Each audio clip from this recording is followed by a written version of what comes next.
everything came to a standstill. Chapter 29:03, Acceleration 3. One after another, non-stop. With auras just as oppressive as the first, more and more figures of Noah appeared. Vermilion-colored flames began to surge around each of them as their number quickly entered the tens of thousands. And from them, this is a semblance of infinity. His voices rang out in unison. Across the hellish arena, from tens of thousands of his bodies, his voice thundered out with interminable decibels as it caused the formed, dazzling blue mountains and massive purple mountain to tremble. The primogenitors looked at this scene with shell shock, as even at this moment, they couldn't mobilize any authority. They couldn't mobilize any of their extremes.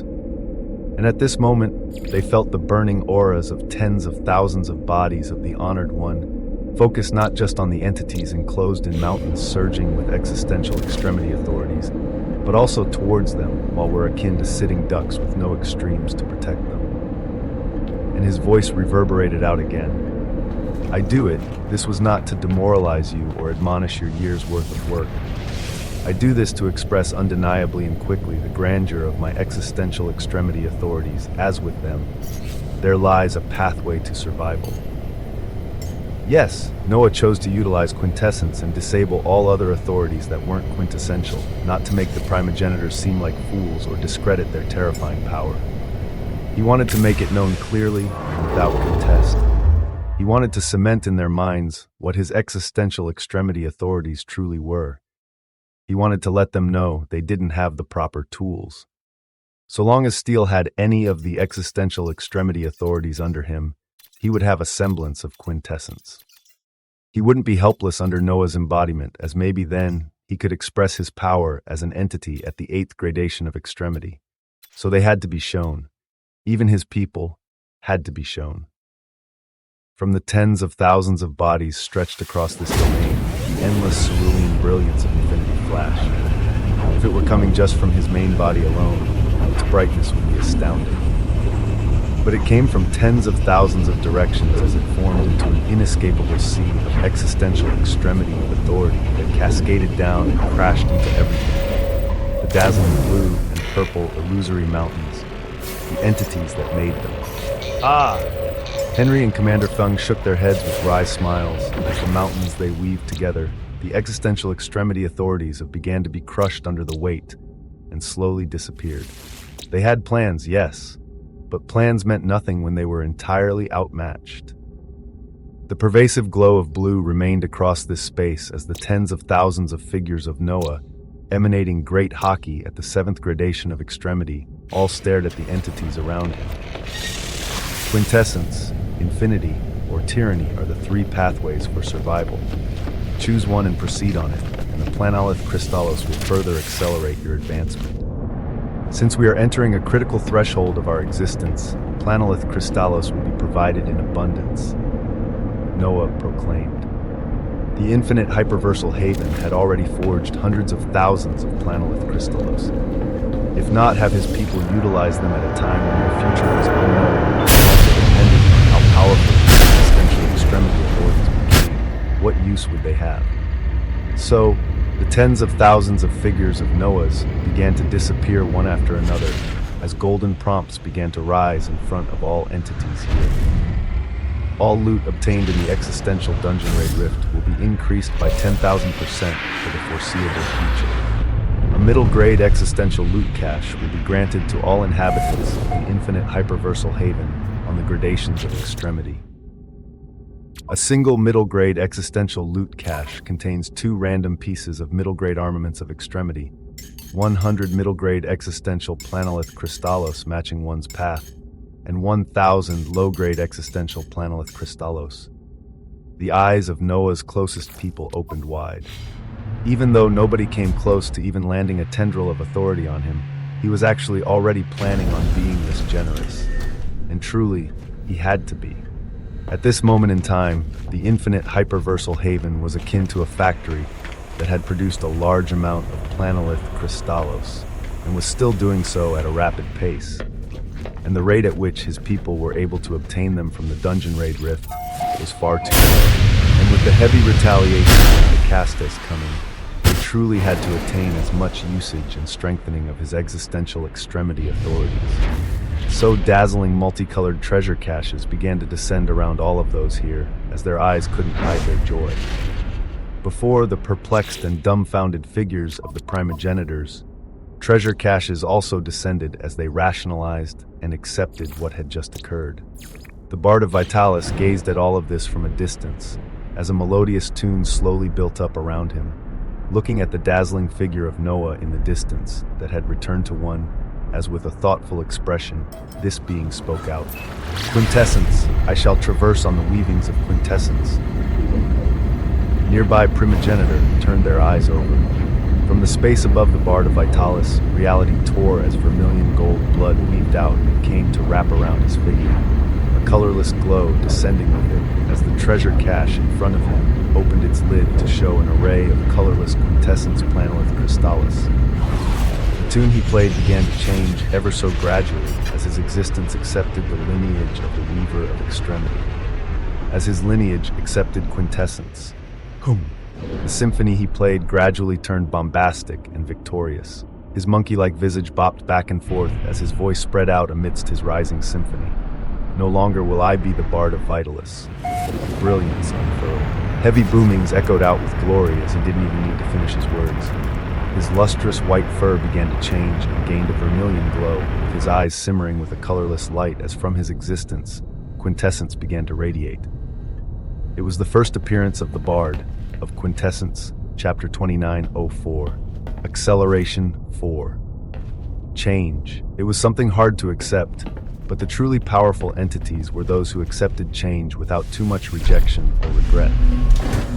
After seeing the brutal and dominant power expressed by the extremity of quintessence, where they were forced to observe a reality where they couldn't even express their extremes, the Bard of Quintessence became the first to accept change and pioneered the way forward. Other primogenitors watched this scene as the renowned visage of steel who had forged uncountable legends sighed before his own existence began to emanate an intent. It was a silent one, but moments later, vermilion gold blood flowed above him and wrapped around his visage as along with it, a light of quintessence gleamed. Quintessence. Steel simply followed the weaving of his existence, and it led him to this, as at this moment, he imagined something grand. He was an architect. He was someone who built armaments of extremity with his own two hands. At this moment, he imagined for himself what he could do with the existential extremity authority of quintessence. He imagined what the production of quintessential armaments of extremity would be. So his pride and reservations were placed aside. The pride and reservations of all primogenitors would have to be placed aside if they wanted to move forward at this moment, as akin to falling dominoes, one by one. They began to choose their existential extremity authority. Above this space, Noah floated grandly and looked at this scene and felt the subtle changes that were coming as a result of all of it. Vitalis and vacuous hyperversal authorities were constantly being made powerful by these beings before him in the past, and now he had brought the vast majority of them into the infinite hyperversal haven as the refinement and strengthening of his own existential extremity authorities was about to reach another level. He would now wait to see just what critical level they had to reach before the distant and unachievable dream of fruits of existence would actually come to fruition, and the knowledge of exactly what wonders this fruit entailed, to the point that it was made the central motivation of the legacies of Al-Abalim and Ignatius, who were overseeing these lands. For this, the progression of power and refinement of existential extremity authorities had to occur even faster. And with the unfolding reality at this very moment, this pace would only accelerate. At this moment of brilliance and wonder, as many more entrants were truly branded inhabitants of the infinite hyperversal haven, a prompt rose only to Noah's eyes that caused his eyes to shine with glory. A critical threshold has been reached after the assimilation of the obtained domains of Vitalis and Vacuous, along with the inclusion of more existences into the folds of quintessence. The possibility of forging high-grade planolith crystallos and high-grade armaments of extremity had opened. High-grade. This level was opening up before Noah minutes after his entrance into the gradations of extremity. Crystallis and armaments that matched the latter, gradations of extremity. His infinite hyperversal haven pioneered the way forward ceaselessly. Every construct connected to Noah worked speedily to ensure their survival. None of them truly knew what was coming, but they could all feel a sense of urgency as they moved faster and faster. Basilius and Nain stood atop paradisiacal clouds of white, rivers of Vitalis swirling around her as they seemed to be extremely active and agitated. She twirled these tendrils of existential extremity authority in her hands as her pupils contained uncountable thoughts. The purity of this authority around her was unmatched across the aeonic annals of extremity, and today it held a sense of wildness as if it were affected by something. Something that was about to be put in motion at this very moment. Her gaze was a pondering one as she thought about everything.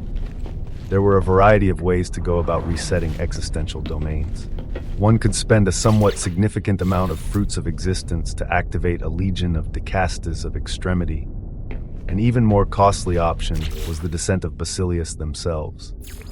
Both of these were good, but they held a hint of unpredictability, as there have been instances where the weavings of the reason a reset was required in the first place remained. So if one truly wanted to have a complete reset and uproot any so-called corruption within the existential domains, a more costly but definitive option was carried out through the Codex of Extremity, the governing construct of any existential domains. Everything that occurred within it was recorded within the Codex, as the methodology of Morse apocalypsis was utilized to definitively wipe out and reset everything within a domain.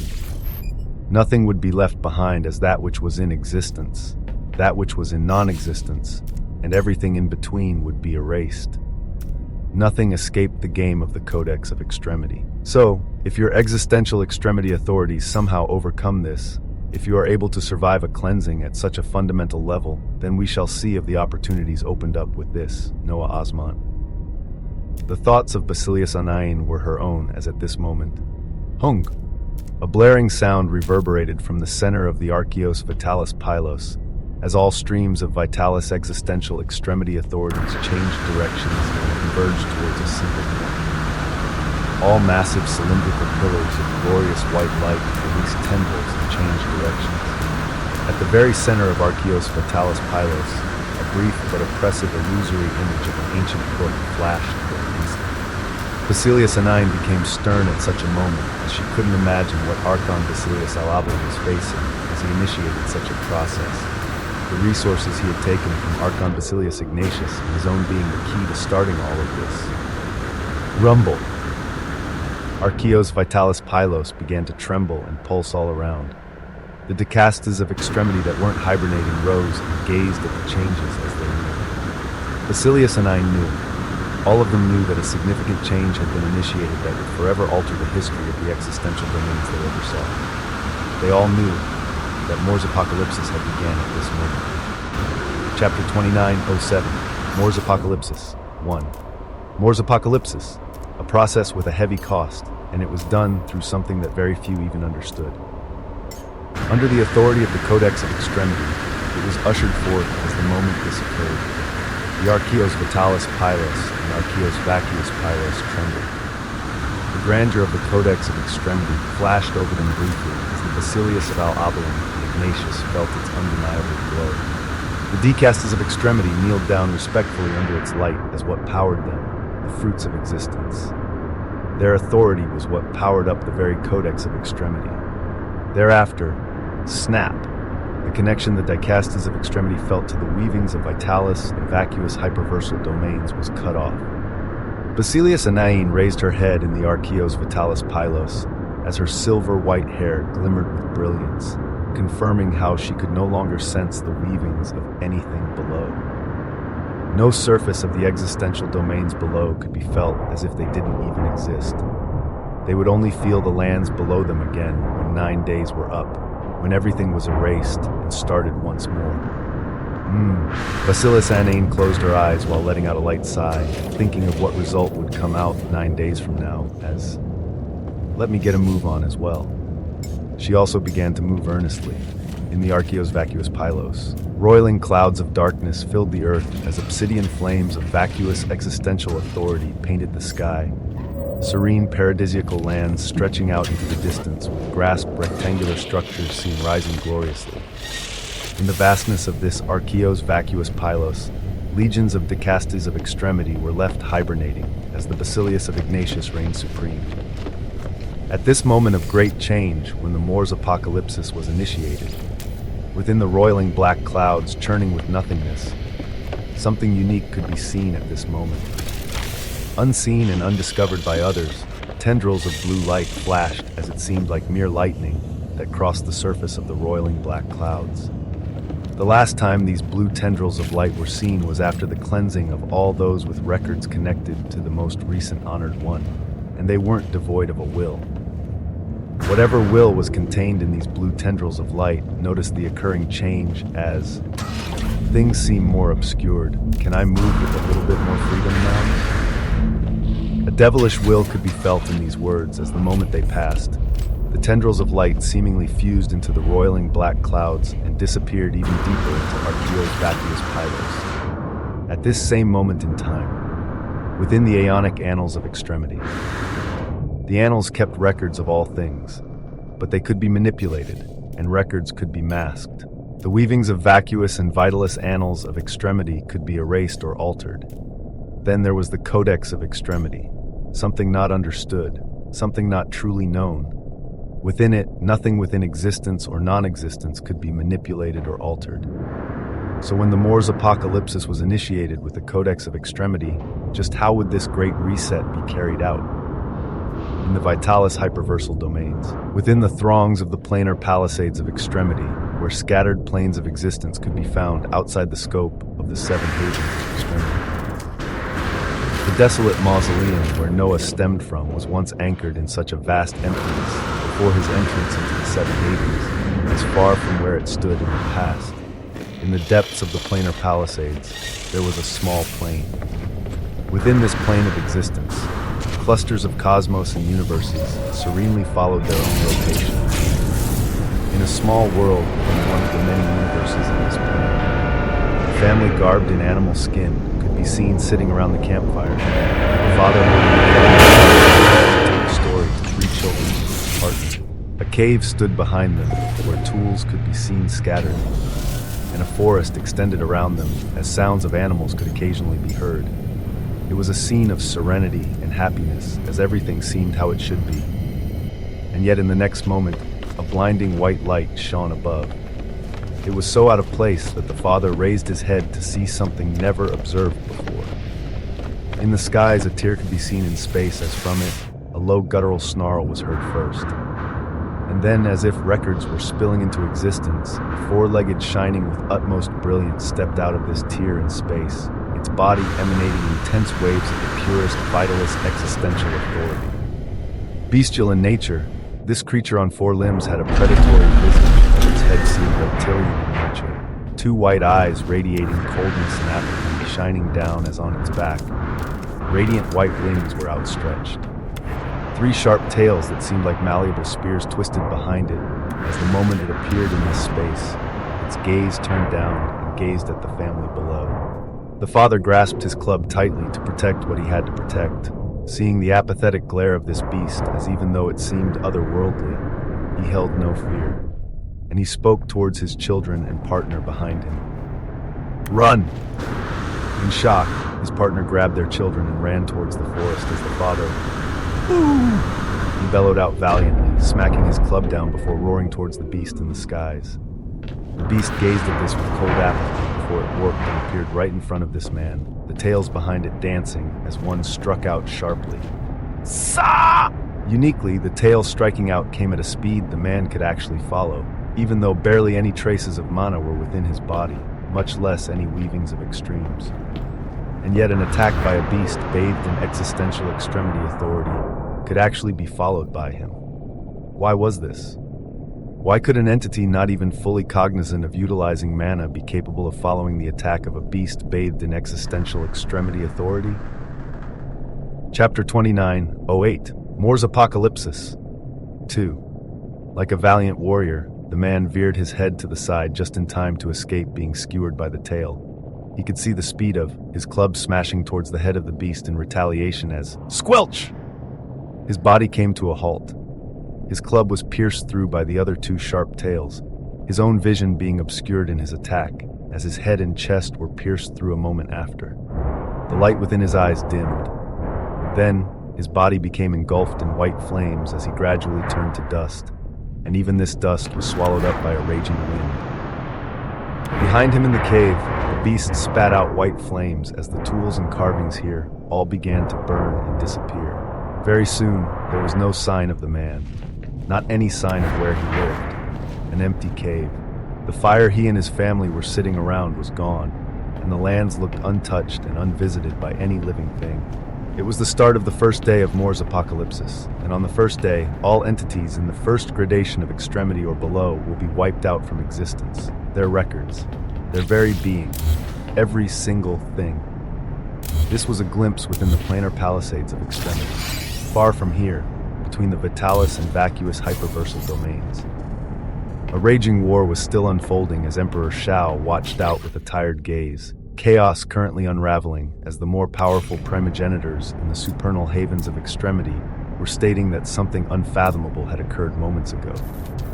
And yet, even before all of this could be verified and understood, Hung? Their surroundings vibrated and trembled as both vacuous and vitalis hyperversal legions raised their heads in shock to see tears in space. And from these tears, beasts shining with heavy existential extremity authorities of vitalis and vacuous stepped out. Not one, not 1,000, millions. Bathed in existential extremity authorities, millions of winged beasts shining white or black with three tails behind their backs appeared. Their white eyes gazing coldly as they shot out faster than the speed of light towards any entities at the first gradation. All those above the first gradation of extremity were ignored as a shocking new reality unfolded, nobody truly understanding what was going on. The beast, bathed in vacuous existential authority, surged like an apocalyptic tide towards the vacuous entities at the first gradation and below, while those bathed in vitalis existential authority surged towards vitalis entities. Emperor Shao watched this scene with a stupor as near him, a Tier 1 extremity quickly came under the attack of one of these beasts as this existence parried its blows. But the beast was obviously and very quickly gaining the upper hand as death seemed imminent.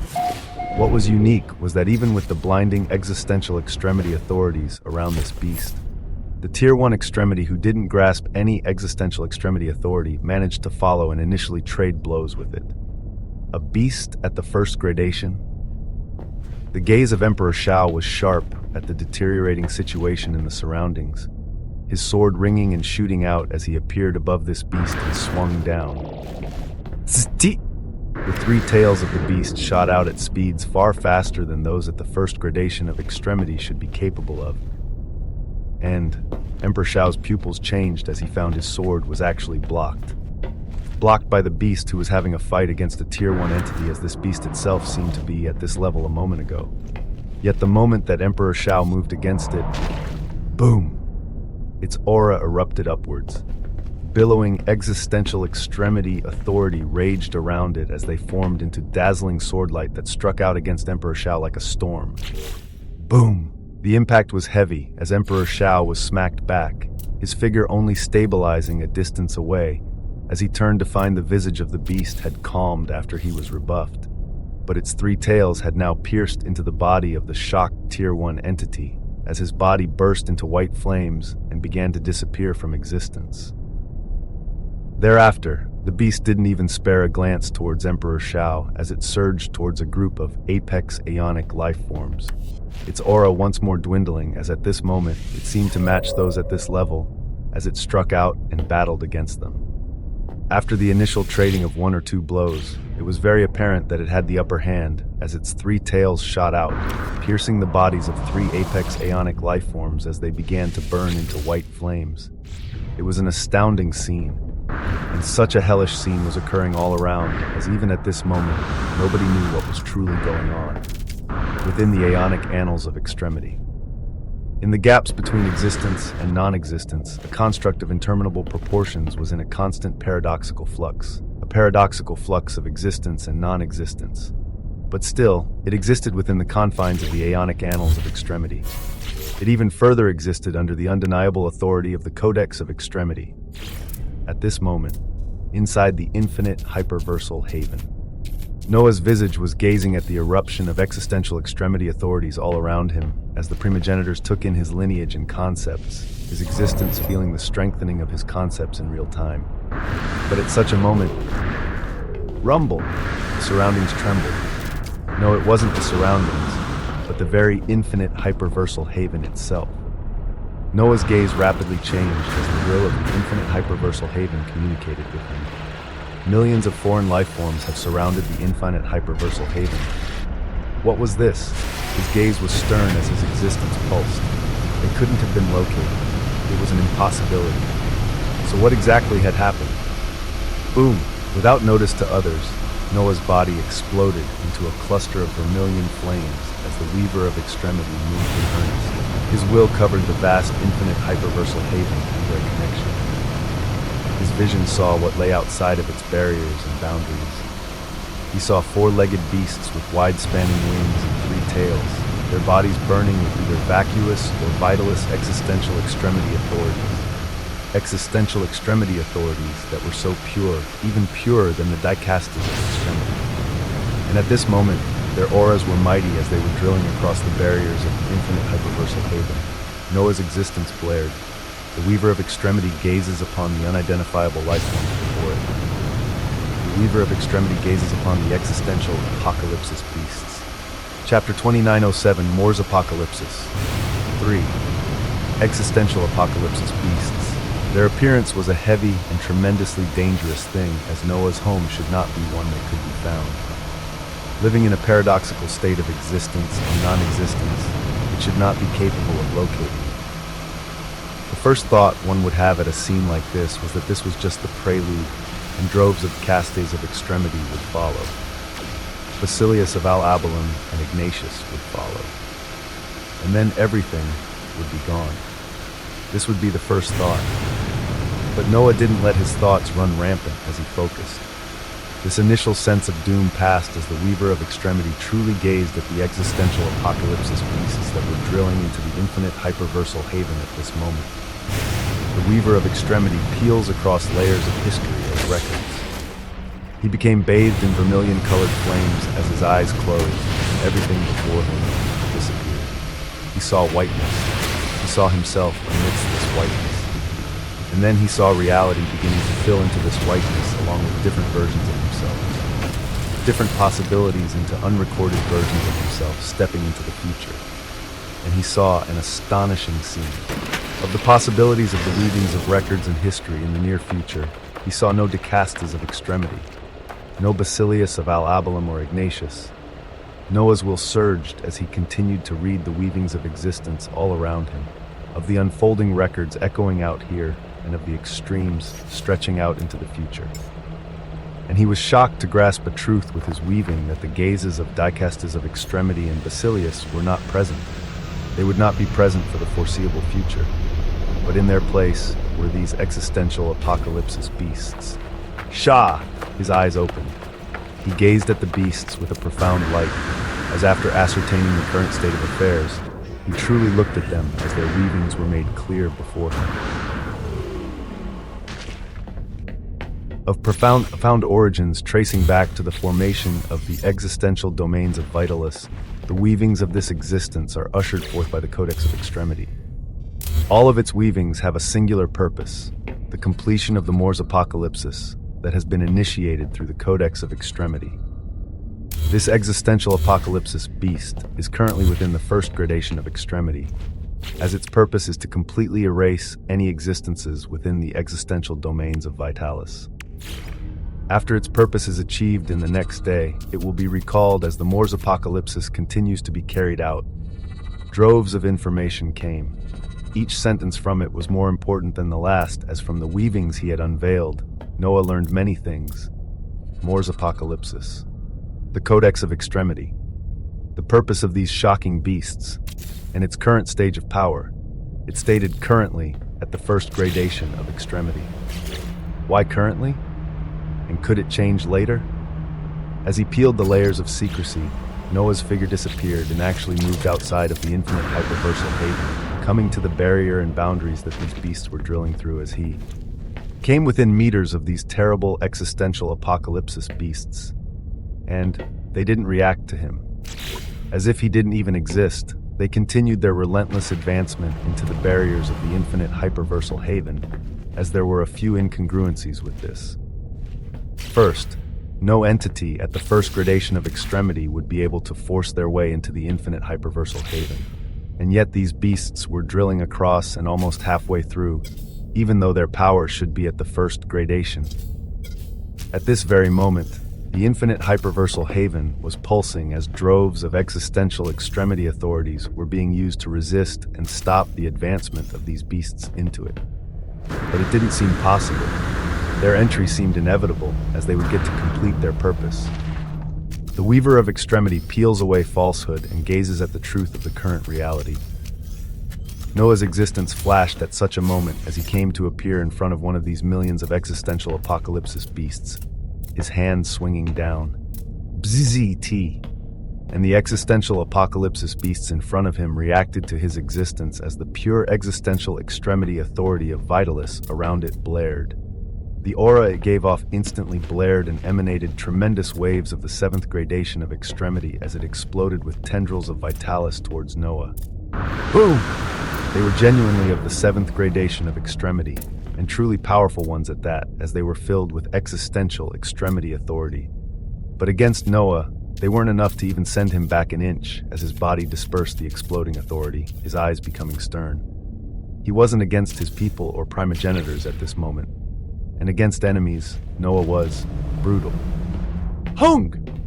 Tyranny blared forth within him and crashed towards this single existential apocalypsis beasts in all directions. Vermilion flames of hockey joined in as for the beast. It was as if all surrounding reality was compressing in all directions. And once more, a terrifying aura at the 7th gradation of extremity blared from it.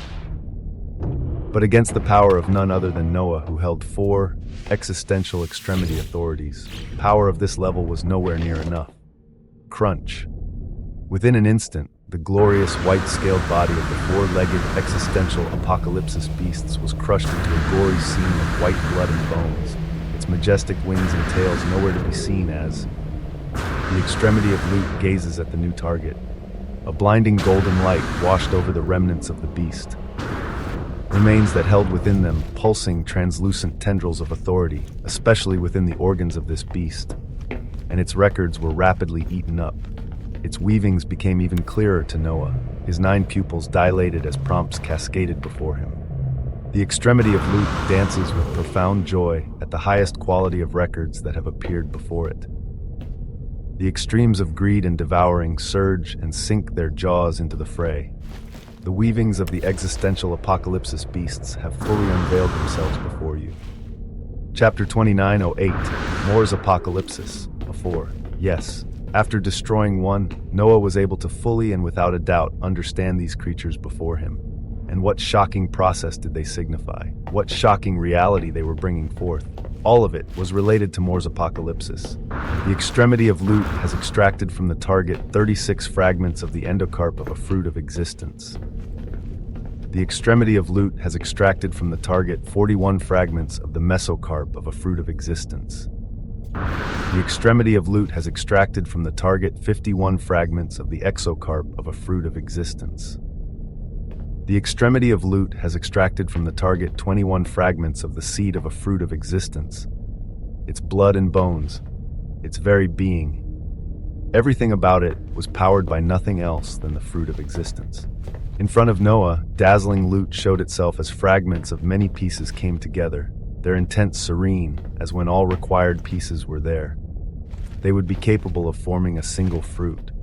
Their colors were currently dazzling with a golden translucent hue, especially the fragments of the seed, as when the seed, endocarp, mesocarp, and exocarp came together, it seemed as if a cosmos was coming to fruition. The number of fragments Noah had attained were extremely high, as it was due to nothing else but his extremity of loot, where if other beings managed to kill off these beasts, they may only be capable of pulling a few fragments of the endocarp or mesocarp of the fruit of existence from these beasts. As for the true quantity needed before a fruit of existence could be formed, this information could now be seen from the existential apocalypsis beasts. Existential apocalypsis beasts, with its weavings being powered by traces of the fruits of existence, the power and capabilities expressed by this creature can vary to a wide degree. Its purpose on the first day of Moore's apocalypsis is to erase any entities at the first gradation and below. As with any absolute goal, restrictions come into place as to erase any existence. It has to match its current stage of life form. If it is attacked by a force exceeding its current gradation, its existence will utilize more authority from the residues of the fruit of existence, powering it up to match the stage of the equivalent opposing force, taking it out as an obstacle before proceeding back to its true purpose. The extremity of loot has managed to destroy one apocalypsis beast and heavily magnify the records from it, obtaining exceedingly impossible numbers and qualities of products as from it. The fragment of the seed, endocarp, mesocarp, and exocarp that make up a fruit of existence have been obtained. Collecting 100,000 fragments is enough to allow for the formation of a single fruit of existence. The defeat of the existential apocalypsis beasts by any others who don't have the extreme of loot being utilized at a fundamental level will result in extremely poor procurement of the number of loot in comparison to the extremity of loot. 100,000 fragments of each of the 4 pieces of loot made a whole. A whole fruit of existence that the infinite hyperversal haven could not yet produce. But more than this was the information Noah had unearthed again. The first day of the Moore's apocalypsis. It was meant to erase all entities at the first gradation of extremity and below, and it would match their stage of power, as they would only be killed when they weren't up to par. But against an existential apocalypsis, beasts bathed with existential extremity authority, which Tier 1 extremity would be up to par? Which apex ionic lifeforms would be up to par? Which entity that was merely a normal human being that an existential apocalypsis beast matched the specs of be up to par when its whole body was still bathed in and utilizing existential extremity authority? So undoubtedly, all life would truly perish, since even if something more powerful intervened, it would be pushed away as an apocalypsis beast would erupt to match that stage of power. And such a ridiculous reality was made possible by the fruit of existence.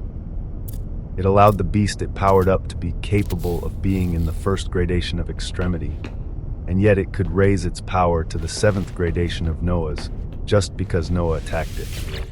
What other terrifying things was the fruit of existence capable of granting? And even more than this was the truth that Noah had unveiled in this matter. The retaliation of the legacies of Al-Abalim and Ignatius for what he had done. Extinction, apocalypse, a complete wipeout of everything. Today, the next 24 hours, was the wipeout of all those in the first gradation and below. The next day would likely be the extinction of all those in the second gradation of extremity. And this would continue in the days to come until all life within the vitalis and vacuous hyperversal domains was wiped out.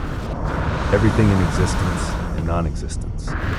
This was the response of the legacies of Al-Abalim and Ignatius. This was the consequence of Noah's actions by not bending the knee, by not conceding and falling in line like eons of others behind him. His gaze was heavy.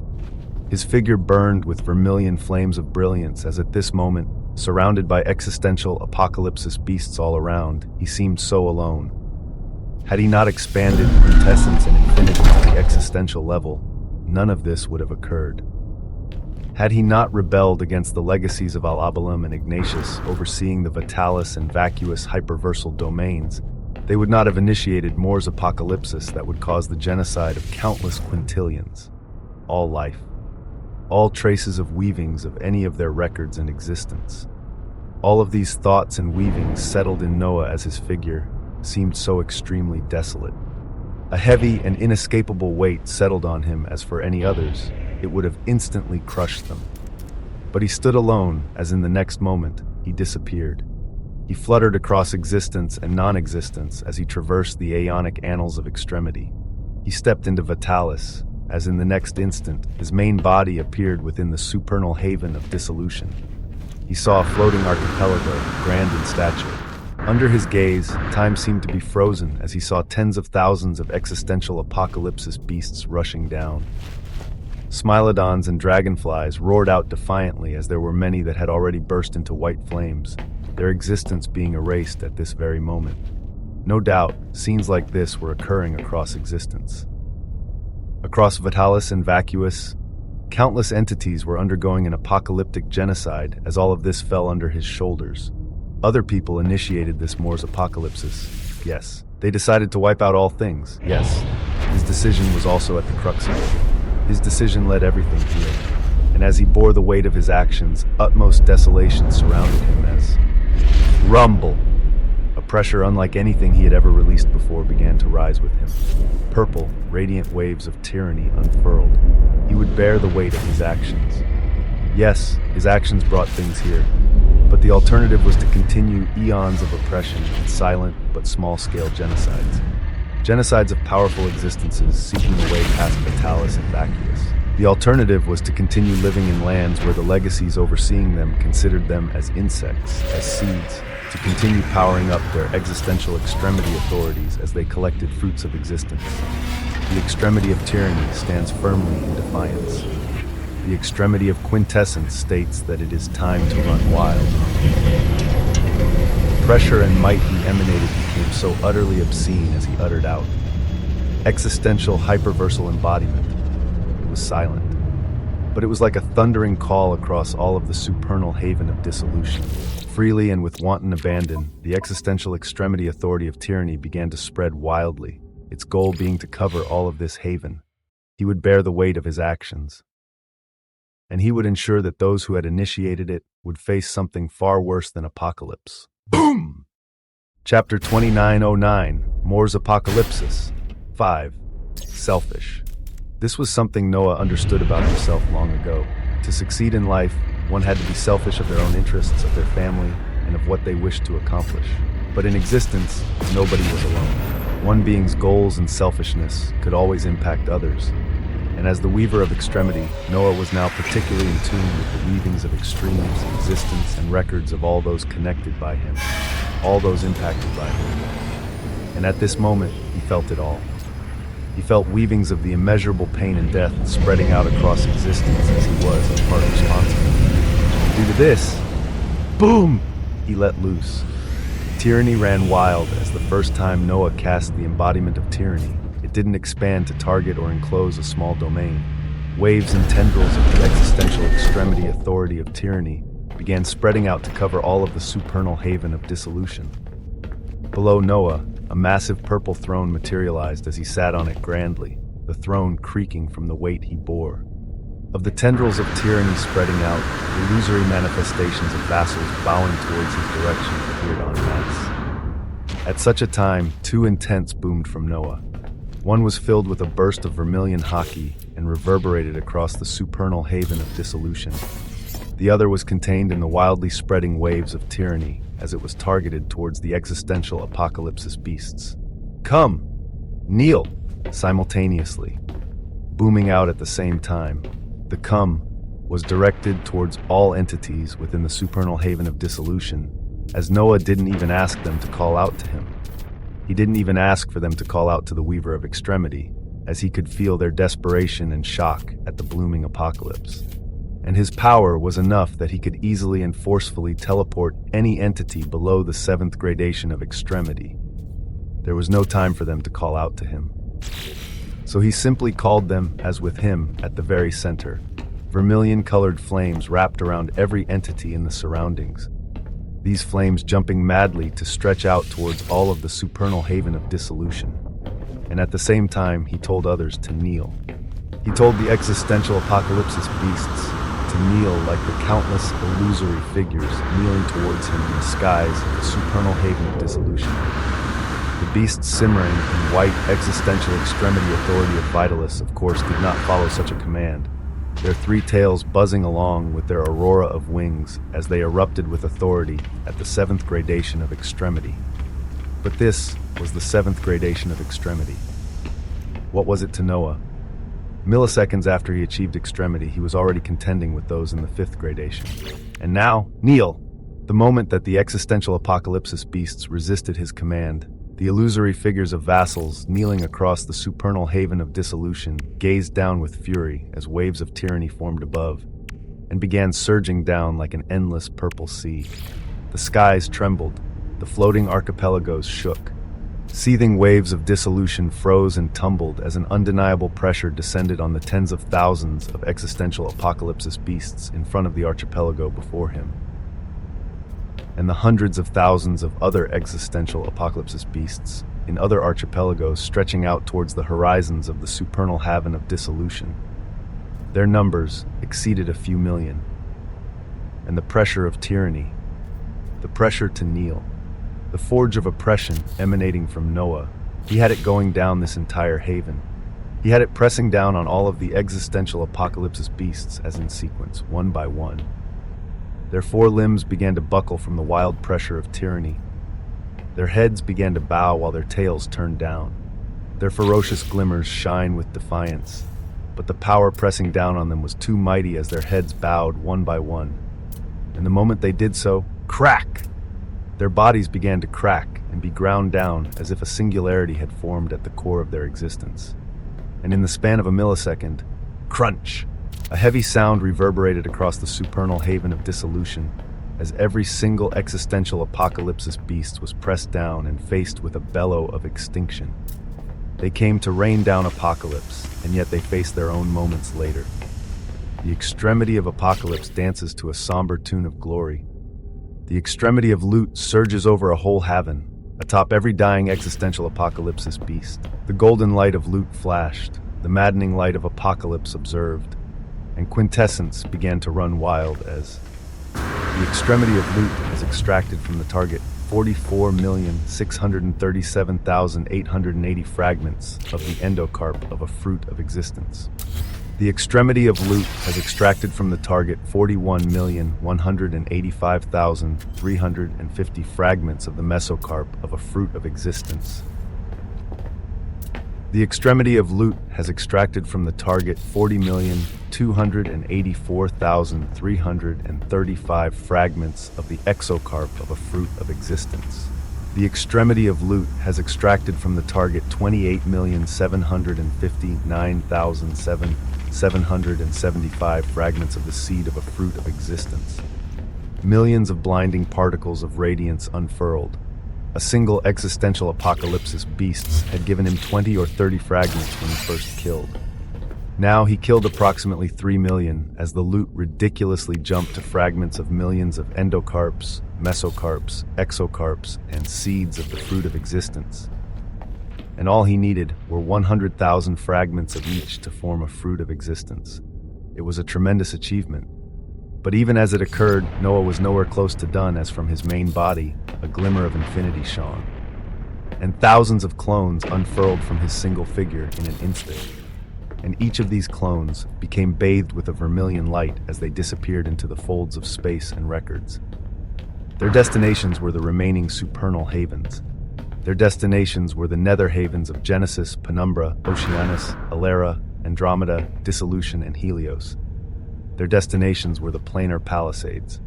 Their destinations were enfoldings of records within Vitalis and vacuous annals of extremity where any existences were hidden in. Chapter 29:10, Moore's Apocalypsis. 6. It was the weaver of extremity spreading himself out across existence and non-existence. It would no doubt be something utterly fantastical, as the cost for Noah to do all of this was obscenely immense. And so his main body grasped his chest, and he felt the beat of his heart. Thump! Like an ancient drum that was truly only waking up now, oh manna. Noah called out as his main body began to be covered by an astounding blue and vermilion radiance on top of the royal purple light. His endless swathes of mana danced madly and churned. It seemed like an endless cerulean sea was rising within him, and just now beginning to spread out. Oh manna, Noah called out again, as in addition to all of this, an aurum glow came and surged all around. The existential extremity authority of the protagonist shone with radiance as the actions being carried out now and what Noah was about to continue doing. Who else other than the main character could do this? Who else other than the protagonist? O mana, O infinity, run wild and free. The weavings of his extremes shuddered, their desires rose, and they saw they were given free rein without any limitations. And so, boom! Utterly unfathomable brilliance unfolded. From the skies of dissolution, tears in space occurred as two illusory dungeon monoliths descended in different corners of this supernal haven. It was just the beginning of Noah letting loose. It was just the first day of the Moor's apocalypsis, and yet the changes that would occur on this single day would be utterly consequential and irreversible ones. In the infinite hyperversal haven, HONG! A blaring sound boomed out that alerted all those within it, prompts beginning to rise before them. The ones above extremity have chosen the path of extinction of all beings. Such an astonishing prompt arose as the Son of Destiny gazed upwards with a somber expression. The queens of the infinite hyperversal haven were stern as they also gazed up. The primogenitor of steel opened his eyes as a colorless light flashed through them, quintessence buzzing around his existence as he glared upwards. The bard of quintessence has bright eyes as a grand symphony had begun to play from his weaving, his whole existence lost in it. The Cimmerian architect felt the subtle changes along all others as the prompts continued to descend before them, while the faraway vision of the boundary of the infinite hyperversal haven being penetrated became clear to all. The gazes of the decastes of extremity and the ones above extremity are obscured as they cannot move. In exchange, a process to erase all existences was initiated, with the tools of this process known as Moor's apocalypsis being these existential apocalypsis beasts. Today marks the first day of Moor's apocalypsis, with the target of the existential apocalypsis beasts being all those in the first gradation of extremity and below. Attacking any apocalypsis beasts will cause their existence to erupt with power equivalent to your realm, with victory or defeat dependent on the breadth of your extremes and existence. The weavings of secrets that would have taken countless lives to be lost before they were learned were made clear to them by the Weaver of Extremity. He had seen through the secrets of exactly what was occurring as he guided those below him, his words reverberating across the infinite hyperversal haven. The extremity of quintessence issues an existential quest of survival for all those deemed capable of standing against the existential apocalypsis beasts. Defend your home. Defend those at the first gradation and below. Immeasurable rewards, glory, and loot await on the other side, depending on how many existential apocalypsis beasts you manage to kill. The extremity of loot imposed itself on the whole infinite hyperversal haven, while Noah issued such daring prompts. The very extreme of loot flowed within Noah's lineage as it was budding like a silent flower within the bodies of all of his chosen vassals. So long as they managed to kill an existential apocalypsis beast, Noah's light of loot would shine as the maximum possible loot would be attained. And at this moment, a great deal of Noah's people were chosen as ones capable of standing against the apocalypsis beasts once they attacked them. Their bodies became burdened with a great purpose, as space twisted around them, before they were sent towards different areas of the infinite hyperversal haven. The buzzing infinite hyperversal haven was spending a great deal of authority to continue keeping the drilling apocalypsis beasts at bay as at this moment, let them through.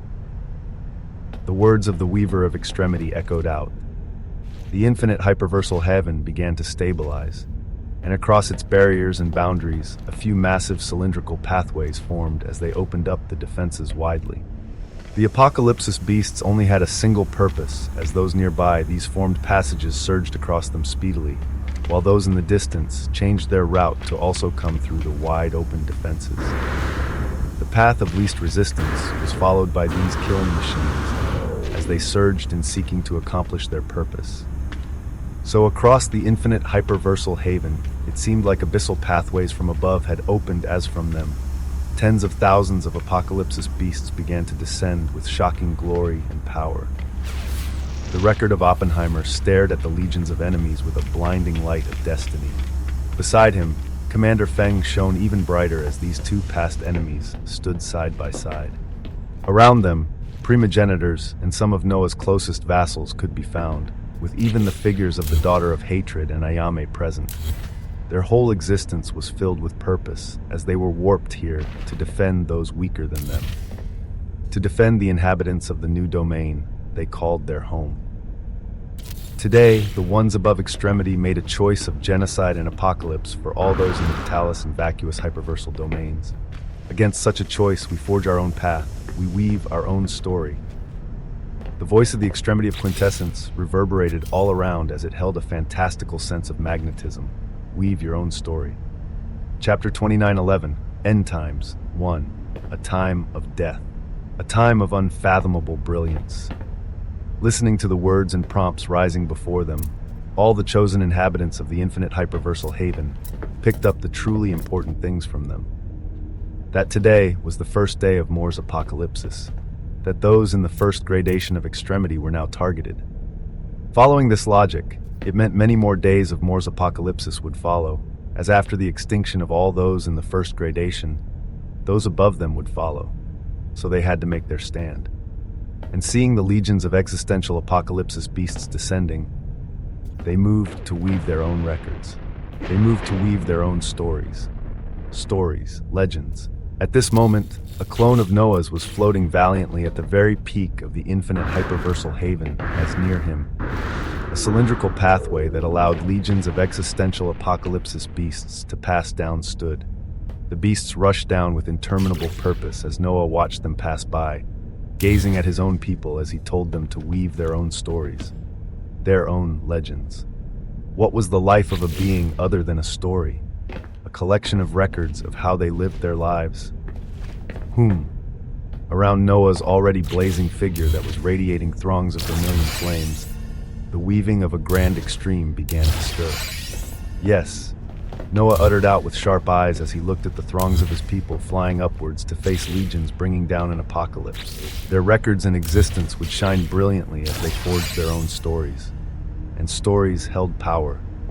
The legend of the records of one's existence held power. The extremity of fables is coming to fruition. A new extreme emerged. Its desire was boundlessly wide as it sought to encompass all of one's existence and records into their own power. One's story could also be an extension of their power. The grander their story was, the more quintessential their fable was, the more power they would have. And whose story was more grand, whose story and achievements were more fantastical. The extremity of fables vibrates with determination. A shocking brilliance erupted with Noah at the very center as a verdant light beam, a light of life and brilliance, a light that came with the thundering voice of the extremity of fables as he made a new extreme available to all his people through his lineage. Forge your own stories. Forge your own fables. The stronger your legend is, the stronger you shall become. The lands shook with trepidation as all entities in Noah's lineage felt their existence burning with a profound intensity. They felt the culmination of their achievements come together and grant them strength as out of all of them, a single entity's fable was supreme. Your fable is an unfathomable one. Your fable is a quintessential one. A colorless light seemed into a budding verdant light. Noah's existence became suffused with this brilliance as even the vermilion-colored light became painted with it. Your fable is your staunchest supporter. Your fable is a quintessential pillar of strength that holds up an unpredictable future. Your fable empowers the capabilities of the weaver of extremity. Your fable empowers the weavings of all of your extremes. A verdant light akin to a nuclear bomb exploded, and Noah's extremes seethed as he felt infinity flare with brilliance, another 10,000 clones instantly being created. A few hundred of his clones appeared in the nether haven of Genesis as he observed throngs of apocalypsis beasts all around it. But the moment he was even about to will the weaving of an existential hyperversal embodiment, a royal purple light already flashed and crashed down oppressively on all apocalypsis beasts as the extremity of loot has extracted from the target 51,284,665 fragments of the endocarp of a fruit of existence. The extremity of loot has extracted from the target 47,776,650 fragments of the mesocarp of the fruit of existence. The extremity of loot has extracted from the target 42,635,999 fragments of the exocarp of a fruit of existence. The extremity of loot has extracted from the target 34,625,887 fragments of the seed of the fruit of existence. All of the apocalypsis beasts that were roaming the nether haven of Genesis instantly perished. All of Noah's extremes were supported by his grand legend, even his existential extremity authorities, as everything about his capabilities exploded upwards, outside of the seven havens, outside the scope of the endless vacuous stretches of nothingness, in the endless swathes of the planar palisades of extremity where random planes of existence moved. His will and clones stretched out infinitely as at this moment, Noah truly felt like he could cover this vast distance. And so he set out to do just that. He set out to enact and progress his grand fable that as of this day, it was only just beginning, in a nondescript, minor plane of existence, across its cosmos and universes, within a small but developed world. A metropolis could be seen with grand structures, some floating in the skies as flying cars, and gravitating vessels could be seen with abundance. In such a metropolis, millions moved and lived busily as among the throngs of people moving about in the neon streets. There was one man with a scraggly beard who was holding up a circular device that released a hologram above him. This hologram reading, "The end times are here. Repent, repent, repent." The hologram pulsed with bright lights as all others passing him on the neon streets scowled and shook their heads at this man's waste of time. Yet this being continued unfettered, a stern expression on his face as occasionally he would even bellow out, "The end times are here. It's the end times. Repent and save your worthless souls."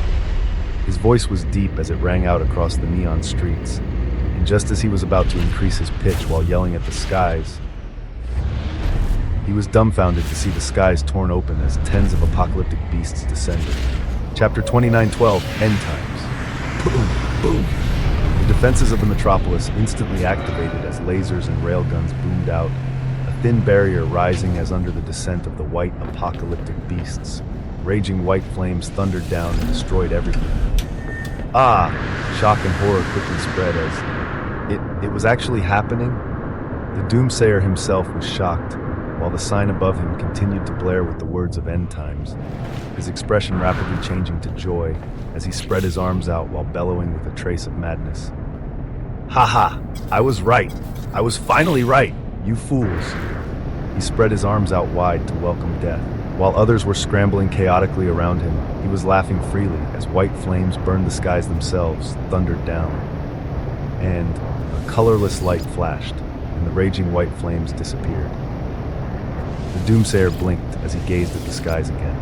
And there, he saw a flash of purple light as a moment later, the heads of the ferocious apocalyptic beasts bent down and their bodies then turned to dust.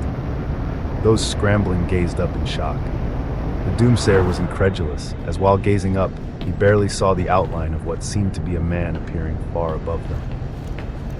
His eyes stung as if he were looking at a burning sun, and a moment later, he felt a vermilion light cover everything around him, the neon city lights fading from his view as when he next opened his eyes, he was looking at an endlessly blue sky. In the skies, serene floating landmass could be seen as blue waves of light trickled down from them gorgeously as if they were waterfalls. And he himself was on a similar floating island along with hundreds of thousands of others, as the futuristic lands they knew were gone. Verdant grasslands at their feet and overflowing blue rivers in the distance as around them. A heavy and potent atmosphere of energy was present, to the extent that the doomsayer and hundreds of thousands of others in this landmass alone felt as if their bodies were drinking something akin to a tonic, as if their very selves were being enriched as boom. Explosive lights bloomed from each of them as they felt a source of energy flowing through them, as they felt manna. And in front of their eyes, blue prompts began to rise for the first time in their lives. You have awakened. In shock and incredulity, they felt their bodies continue to drink up the heavy concentrations of energy in the surrounding atmosphere, as the reserves of mana in their bodies only became more potent, nexus points of origins beginning to form at the core of their being, as they began to change into entirely different life forms. This was an example of a few 100,000 existences from a metropolis of a small world among many worlds in the cosmos of a minor plane of existence in the planar palisades of extremity. The influence of the extremity of fables was spreading across many worlds such as this, many cosmos such as this, many planes such as this. The number of entities saved from the burning white flames of existential apocalypsis beasts was rising by millions of quintillions at every moment, and he was just getting started. The planar palisades of extremity were vast. The vitalis and vacuous hyperversal domains were even vaster.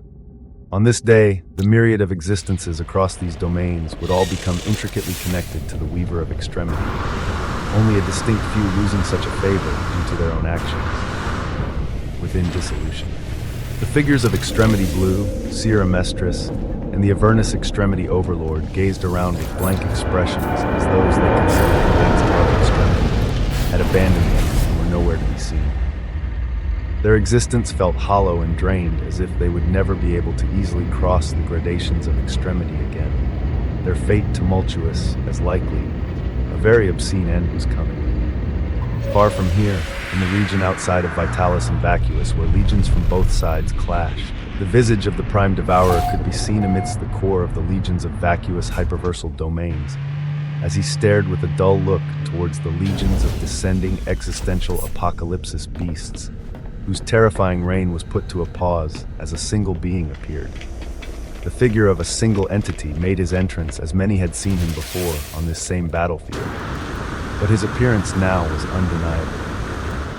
His gaze masked interminable weavings, as many could instinctively feel like his appearance here was to put an end to this war. With a flare of brilliant vermilion flames and a glint of purple light, the words of this being were heard throughout. Neem! Emperor Shao and others of the Vitalis hyperversal domains watched with expanding pupils. The pressure of these words descended on the apocalypsis beasts as they began to tremble and shatter. The pressure of these words also pressed on the visage of the Prime Devourer as he felt it. Heavier than anything he had felt before, and he felt it wrap around his body here, and his body that had lost the guidance of the Celebrious ones in Anarchos. He felt the weight of this single word wrap around the weavings of his very records and existence as it began to grind everything to dust. With a dazed expression, the eyes of the Prime Devourer dimmed as his head bowed, and he didn't even bend halfway before his body shattered into ash and dust. It was the first few seconds of Moore's apocalypsis, and already many grand changes were occurring. The grandest change of all was something that the Weaver of Extremity, who moved across the aeonic annals of extremity at this moment, had far, far from his grasp just moments ago, presenting itself to him. It was the construct and concept of the fruit of existence he had only learned of from the weavings of records of existence. He had attained all the pieces required to make not just one, but many, many of these critical constructs. Chapter 29:13. The Fruit of Existence 1. Fruit of Existence. What was it? Why was it of such profound relevance that the very backing and authority of what was known as the Codex of Extremity was powered by the fruits of existence to initiate Moore's apocalypsis? Why was this fruit cultivated over eons from the existential extremity authorities of Vitalis and Vacuous? These were once questions with no foreseeable answers. They were, but no longer. Within the weaving of a record being etched concurrently into existence. It was not within the Vitalis annals of extremity, nor the Vacuous annals of extremity. Frankly, it wasn't even in the Aeonic annals of extremity that encompassed the existential domains, and even the Archeos, Vitalis, and Vacuous Pylos. It was within the weaving of a record outside of all of this. In this record, a serene white sea could be seen stretching out for light years. At the center of this white sea, a circular table and two white thrones facing each other could be seen, as on one of these thrones, there sat a woman adorned in a white dress pulsing with authority. Her silver white hair radiated purity as her white pupils changed colors every now and then. her beauty utterly ecstatic. The table before her held a plate full of translucent fruits, a teapot, and cups, one of which she was raising and sipping herself as she waited for someone. She was none other than Basilius Anaine, the one she was waiting for. The great Anaine hasn't been waiting for too long, right? A feminine voice came out right behind her, as if it was always there. And yet Basilius Anaine was unfettered, as she didn't react one bit, continuing to sip her tea calmly as the presence behind her instantly warped to appear on the opposing throne. Tanned, radiant caramel hands coming down to grab a translucent fruit as an utterly astonishing visage of a woman bit down on it while reveling in its taste. Her hair was dark as her face was pristine, with her figure being adorned by a fiery red gold dress as her whole visage burned with the unique existential extremity authority. Basilius Anaine would recognize this authority many weavings away. The existential extremity authority of Ignis. From the legacy of Lethith overseeing the existential domains of Ignis, she was Basilius Saren. You came exactly when you were supposed to. I did, didn't I? Never did I think I would see you again so soon. Have things already been set in motion? For me to receive that signal, it must mean. Even though she just sat, Basilius Saren of the legacy of Lethith seductively bit onto the fruit of existence while leaning forward, her devilishly gorgeous visage coming close to Basilius Anaine until she was inches away, to the extent that she could clearly see the outline of the lips and the hot circulation of authority on the surface of the skin. To that point, Basilius Anaine frowned and spoke succinctly. You continue to ignore boundaries. How about we focus on business? Business. What business could the daughter of the Archon Basilius al-Abalam have with an entity of a different legacy? An entity overseeing an entirely different existential domain? A pouting expression appeared on Basilius Saren as she leaned all the way back into her throne while licking her lips of the juices of the fruit of existence. Business. The business of treachery, my dear Anaine. But have you collected enough of the panaceas of existence? These gorgeous elixirs of life that keep everything moving? Without enough of these, mobilizing a sufficient force will be hard. She smiled as she twirled the fruit of existence in her hands with fondness, as if even the one she was eating was something so utterly prized. At her question, Basilius Anaine let out a smile as she thought about a few things. Since we last talked, a few things have changed. Naturally, so do our plans, and the fruits of existence. There won't be a requirement as high as before. Changes had occurred. Changes that caused the brows of Basilius Saren to rise as she sat seriously on her throne. A heavy and veiled discussion blooming at this moment as it showed the intricacies of legacies were anything but simple. But most of all, everything seemed to be rotating around a single object, a single construct. Something that shone with a translucent light as it was none other than the fruit of existence. Basilius Saren looked at her while a thoughtful look developed on her face, a sense of seriousness coming in as she spoke slowly. Taking down an Archon Basilius is almost an impossibility. Are you sure about this move, Anaine? Profits aside, glory aside. The difficulty and aftermath alone will be tremendous as inheriting the title of Archon thereafter. Must you go so far? The words were heavy. When Basilius Anaine listened to all of them, her gaze didn't change once, as her eyes remained unclosed. She stared out into the white sea around her as her eyes turned sharp, staring out into this concurrently unfolding record as she replied. There are many legacies out there, and there are abundant existential domains. Over the eons, legacies have been replaced. Wars have erupted. Those who have a say in the rise and fall are those who control the fruit. Wah! She turned back to gaze at Basilius Saren calmly. And without becoming an Archon Basilius, I cannot control anything. I cannot dream of overseeing multiple existential domains under me. I cannot dream of surviving long enough to be free. And without the dreams of our existence, what are we but mere shells? Immense silence descended as the two women looked at each other. Basilius Saren once more turned down to lock her gaze onto the fruits of existence before her as she sighed. Such a small thing, and yet its sway and pull over the dreams of all others is just astonishing. Her existence throbbed at it. Her records danced just by being near it. And because of this fruit, a daughter would betray a father. A ruling would change, one legacy would shine ever brighter, while another... Very well, Basilius-her came to a decision. Chapter 29:14, The Fruit of Existence 2. The pieces on my side will be ready soon. I'll cement the discussions with Archon Basilius-her, and thereafter, we can move at any time. What timeline do you foresee? A timeline. A timeline for deception and treachery. At this, Basilius-her smiled as she thought about something. 9 days. 9 days! This was how long Basilius-her expected, as when Basilius-her saw this smile, her eyes turned sharp and cautious as she asked, "You have a look of interest in your eyes. What did you latch into? Who did you latch onto?" The question was sharp, as Basilius-her could sense something from the weavings of her expressions.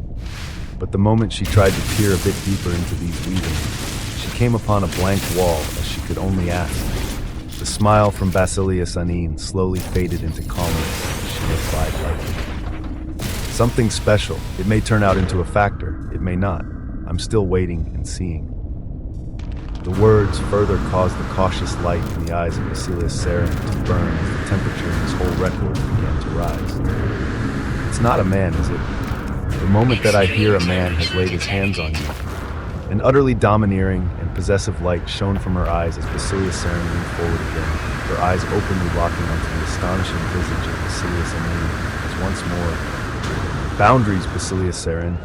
You continue to violate them," Basilius-her reminded.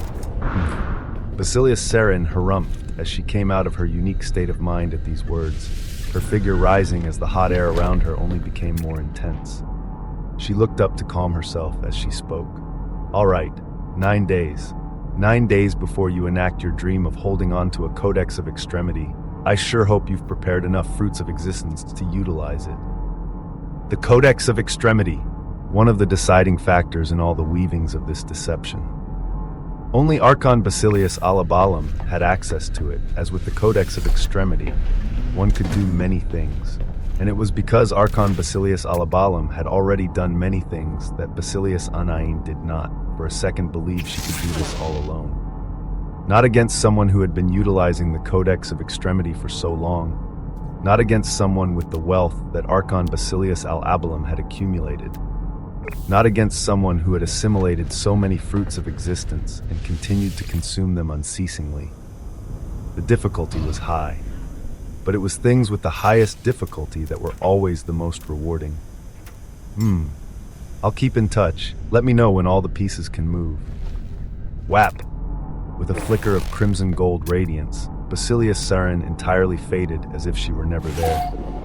Basilius-her looked at this scene calmly as she pondered. Around her, the white sea began to recede rapidly as it seemed to be disappearing.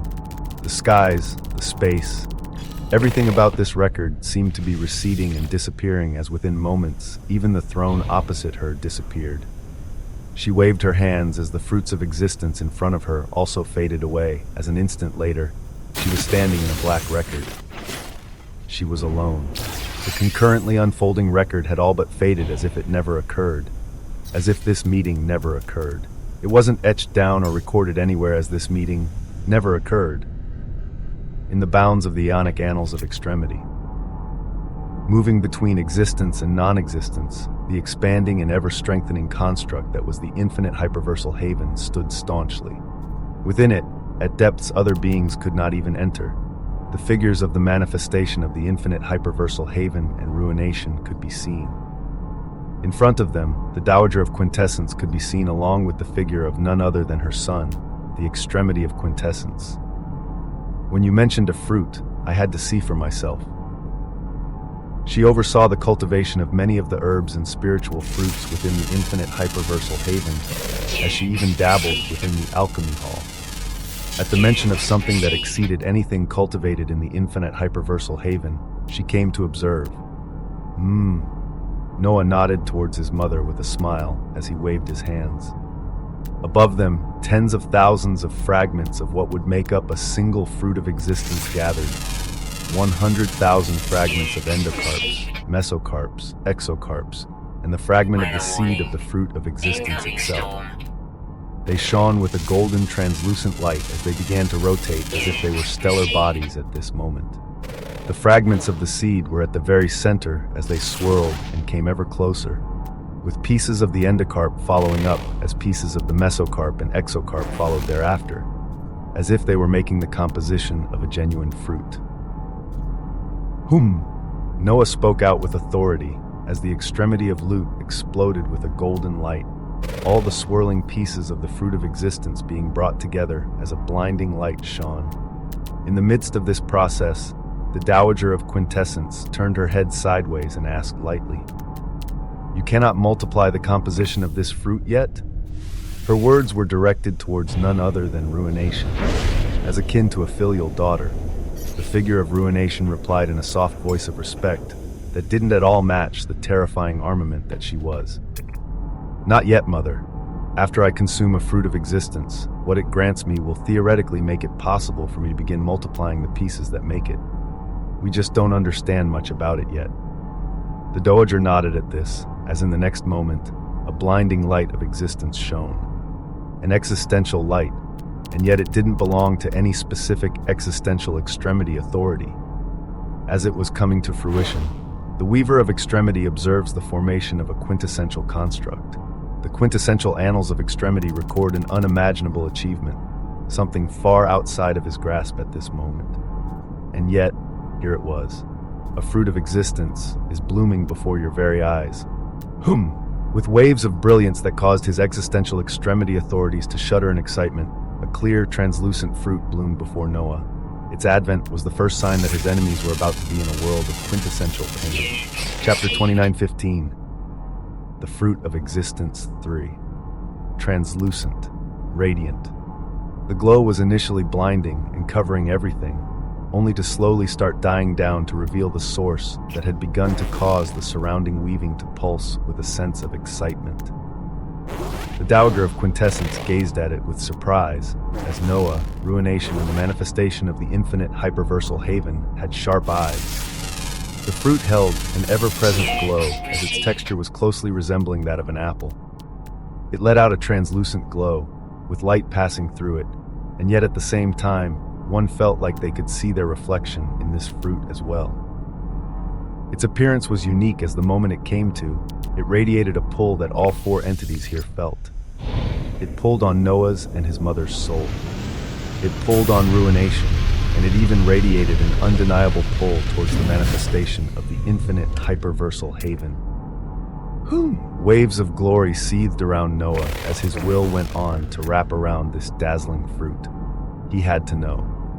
He had to grasp exactly why this object before him was at the center of why the legacies of Alabalam and Ignatius were present in the vitalis and vacuous hyperversal domains.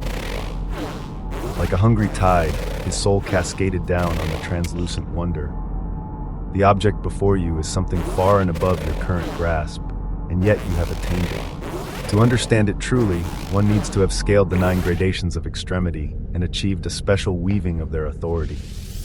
Yes, it was something far out of his grasp, but since it was before him, vermilion flames burned as he reached out, like a tyranny moving to hold something pristine only for himself.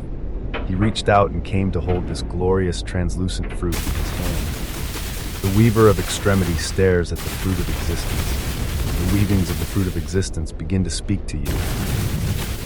Brilliance unfolded as Noah used a large amount of his will and existential extremity authorities to understand what he held in his hand. And a boon of the fruit of existence is gradually becoming clear to you. Information began to flow.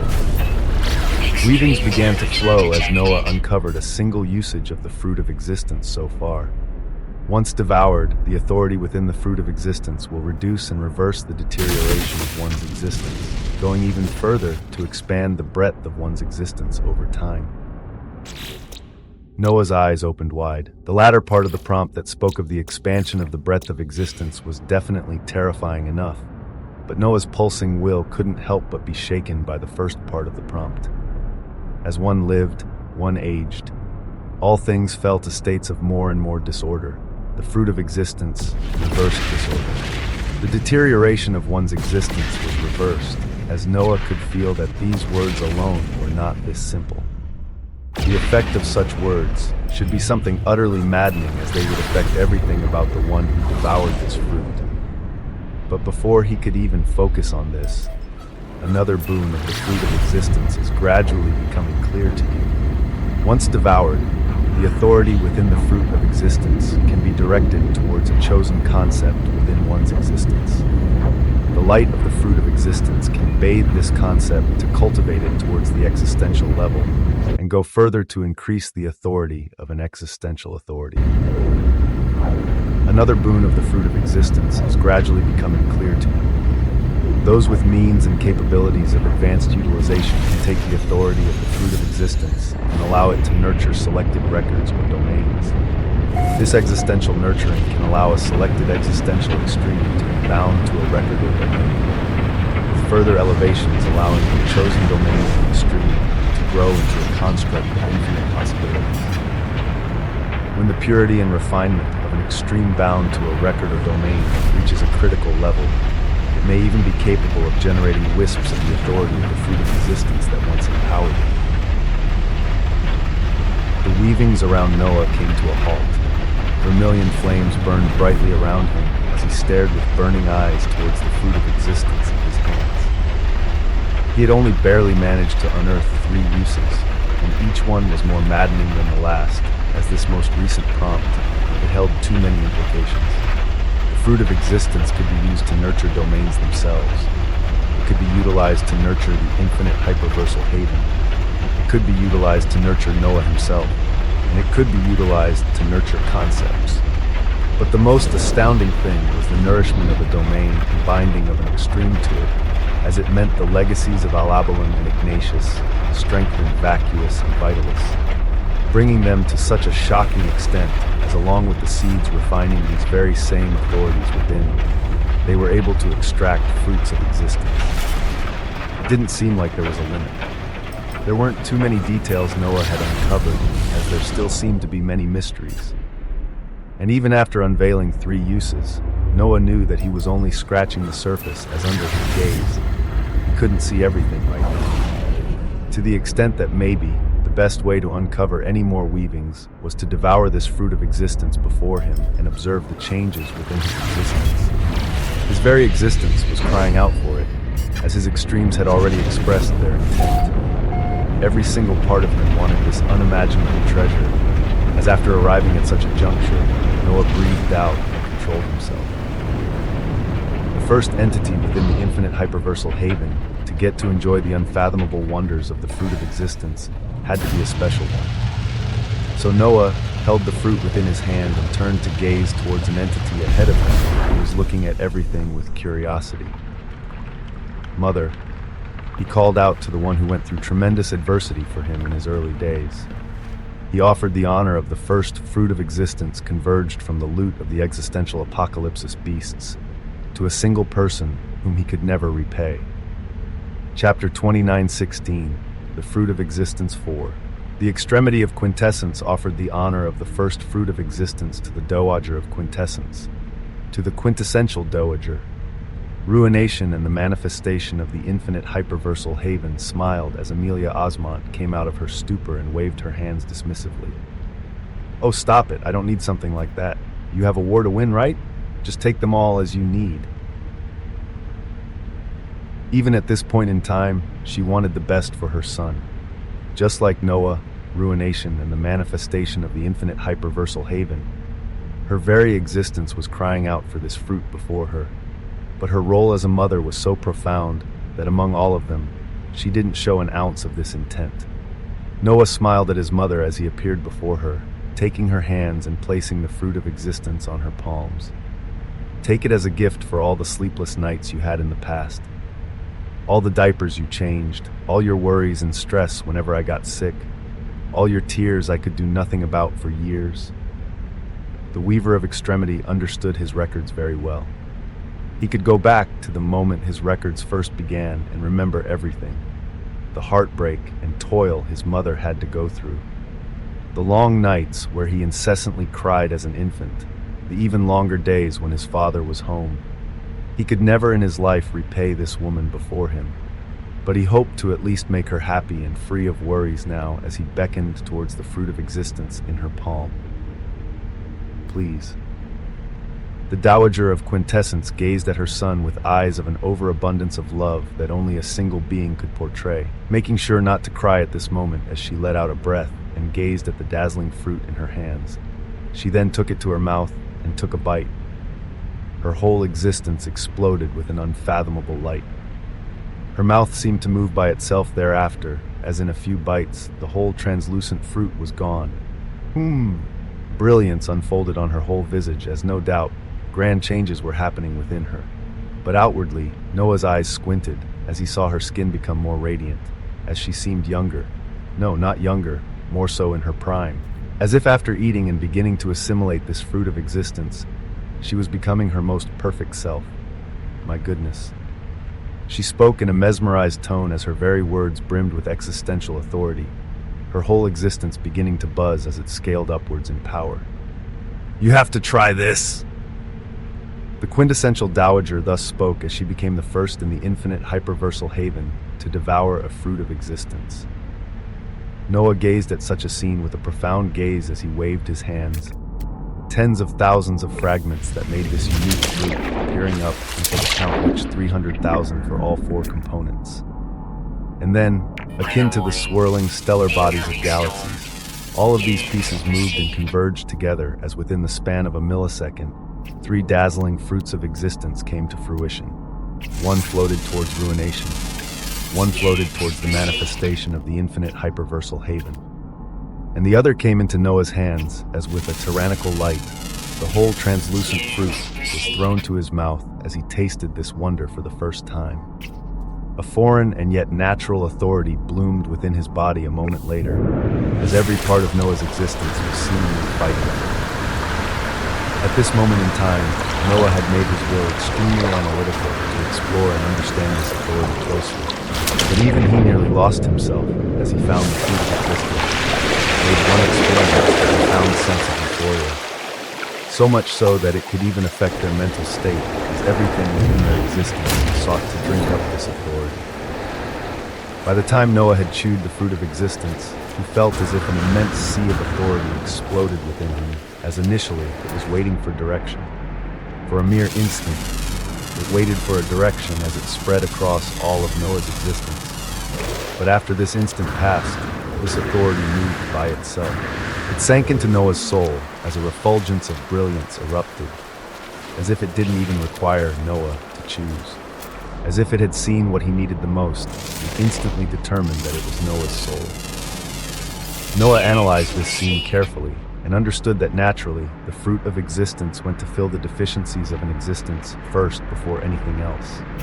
Another point was that to control this shocking authority within a fruit of existence, one had to have sufficient power to do so, because when Noah tried to pause or direct the flow of the blooming sea of authority within his existence, he found that he wasn't even able to do so. So he let it run free. Boom! Into his soul, all of the authority of the swallowed fruit of existence flowed.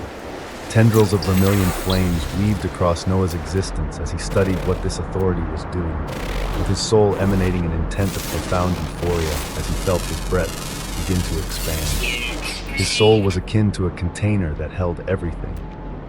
His existential extremity authorities were so extremely heavy in this container. They covered all parts of him, as Noah could see a reasoning for entities to only ever expand and take one or two concepts at the existential level. But he was greedy, and his greed for more and more existential concepts would have to be paid, as at this moment, his soul received a baptism. The container that was his soul was being expanded in what it could hold, as with the expansion of the breadth of his soul, his current existential extremity authorities could rise ever higher, and he would gradually have enough space to add another existential extremity authority if he wished. Chapter 29:19. Heavy. 1. The fruits of existence were things that those above extremity had access to. They utilized them for their own unique purposes, as what would happen when an entity still within the gradations of extremity devoured a fruit of existence.